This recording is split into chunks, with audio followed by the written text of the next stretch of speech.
Bienvenue dans le lieu de confession, by Jimmy Résolution. Ici, lorsque la pluie tombe et que le tonnerre gronde, les voix se libèrent. Les secrets enfouis refont surface. Les vérités que personne n'a jamais osé prononcer trouvent enfin un refuge. Dans cet espace, des hommes et des femmes viennent déposer leurs blessures, leurs regrets, leurs fautes, leurs espoirs. Des histoires d'amour, de trahison, de miracles, mais aussi des douleurs silencieuses que personne ne voit. Ici, rien n'est inventé. Chaque mot est réel, chaque émotion est vraie, chaque confession est un morceau de vie livré en toute discrétion. Abonnez-vous maintenant, invitez vos amis à nous rejoindre. Et si vous avez une histoire à partager, envoyez-la au numéro affiché à l'écran. Préparez-vous. Chaque jour, une nouvelle vérité se dévoile. Bonsoir à tous. Je préfère rester anonyme parce que la personne concernée est aussi abonnée ici. Je sors avec un homme depuis un peu plus de 3 mois. Quand je l'ai rencontré, j'ai cru que Dieu avait enfin pensé à moi. Il est calme, respectueux, toujours bien habillé. Il parle doucement, comme un homme posé. Dès le début, il m'a mise à l'aise. Il me disait que je suis différente, que je ne ressemble pas aux autres filles. Très vite, il a pris soin de moi. Chaque mois, il me donnait de l'argent pour m'aider.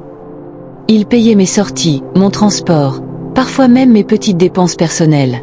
Je me disais, enfin un homme sérieux, un homme stable. Le seul détail qui me dérangeait, c'est que je ne connaissais personne de sa famille. Lui, par contre, connaissait tout le monde chez moi. Ma mère, ma sœur, même mon cousin.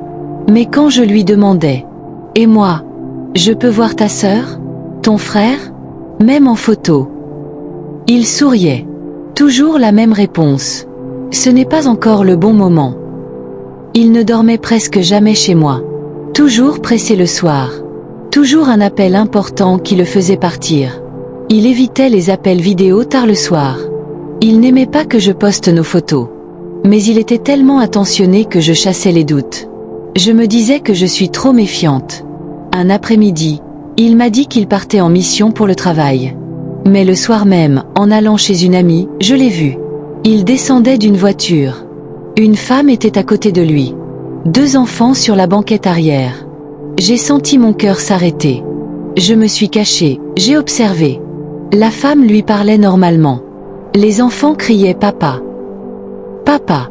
Mes jambes ont tremblé. Je ne voulais pas y croire. J'ai suivi de loin. Ils sont entrés dans une maison. Il avait les clés. Je l'ai appelé. Il a d'abord nié. Puis il a dit « Je voulais te le dire, mais j'avais peur de te perdre. » Il est marié.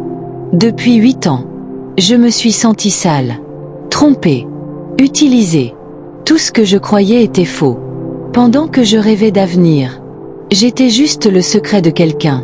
Pourquoi certains hommes cachent leur mariage au lieu de rester fidèles? Comment se relever après avoir été la 2e sans le savoir? Aurais-je dû voir les signes plus tôt? Vos conseils peuvent m'aider à me reconstruire. Abonnez-vous au lieu de confession. Ici, on partage les vraies histoires pour ouvrir les yeux et éviter que d'autres tombent dans les mêmes pièges. Sita ogano mbi ndate atinene.